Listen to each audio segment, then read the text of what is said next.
You are standing in front of something extraordinary, a waterfall crashing down a cliff face, a sunset bleeding orange across the sky, a crowd erupting at the exact moment your favorite song begins, and before you have even finished taking it in, your hand is already moving toward your pocket. You are not watching anymore, you are capturing, and the strange part is you do this almost every single time without ever asking why. The real answer is not about memory, it is not even about social media. It is something far older and far stranger than either of those things. To understand it, you have to go back to a time before cameras existed, before photographs, before any way to preserve a moment at all.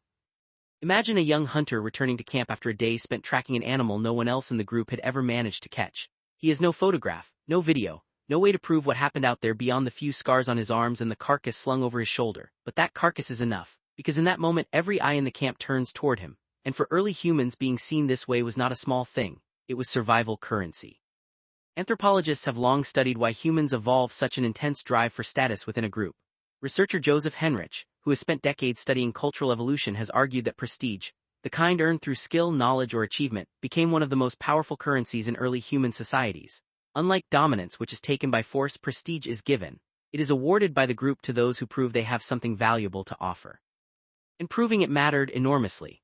A hunter who claimed he saw something extraordinary but could not show evidence of it risked being doubted. Worse, he risked being ignored. In small, tightly knit groups where reputation determined who got access to food, allies, and mates, an unproven claim was almost worthless. What mattered was not the experience itself. What mattered was the proof that the experience happened and that you were the one who lived it. This is the part most people never notice. The drive was never simply to survive an extraordinary moment. It was to be witnessed surviving it. Think about that distinction for a second. Two hunters could have the exact same encounter with a dangerous animal. One returns and says nothing, simply grateful to be alive. The other returns with a torn cloak, a story, and visible proof on his body. Only one of them gains status from the experience. The other might as well have stayed home. So evolution did something it almost always does when a behavior consistently helps survival. It rewarded the behavior with a feeling. Being witnessed, being acknowledged, having your experience validated by others began to feel good. Not because the moment itself was inherently more enjoyable when others saw it, but because being seen experiencing something extraordinary was directly tied to your status, your safety, and eventually your ability to pass on your genes.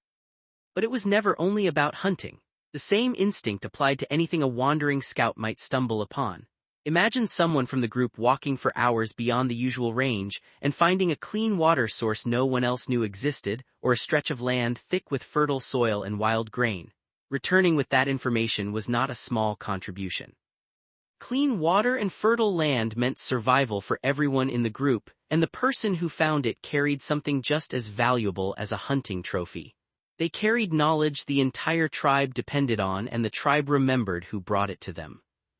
The same scout might also come back describing something that had nothing to do with survival at all. A mountain range that seemed to touch the sky. A waterfall taller than anything anyone had ever seen.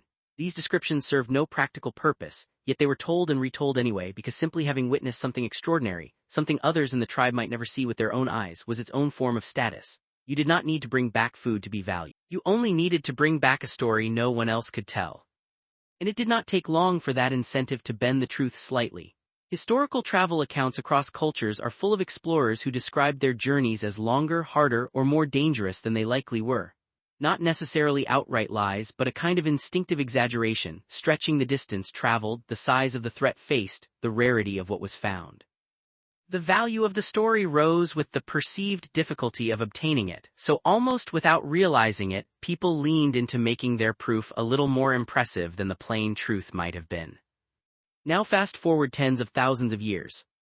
The waterfall is still a waterfall. The fertile valley is still a fertile valley. But you no longer need to walk for days to find something worth telling or stretch the story slightly to make it land.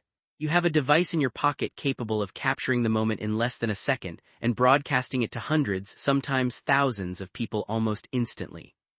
So when you raise your phone toward the waterfall, you are not simply being vain or distracted or addicted to your screen, though it can certainly look that way. You are running a script written by evolution. A script that once required a torn cloak, a wound, a witness around a fire. A script that now only requires a glowing screen and a held-up hand. The tragic irony is that the tool designed to prove the moment can quietly steal it.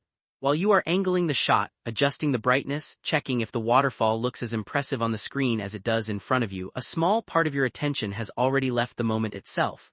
You are no longer fully present in the experience. You are managing the proof of the experience. The ancient hunter never had this problem. His proof came after the moment, not during it. He fought the animal first and told the story later. You, on the other hand, are often doing both at once and something gets lost in that split. This does not mean the desire to share what you have seen is wrong. It is one of the oldest, most deeply human impulses there is.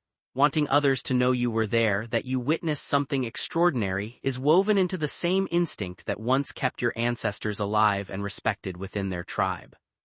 But understanding where the impulse comes from gives you something the ancient hunter never had: choice. He had no option but to seek proof after the fact because there was no other way to capture a moment. You do have an option. You can choose in any given instant whether to lift the phone first or to simply stand there and let the moment exist only for you just once, before deciding whether anyone else needs to see it at all.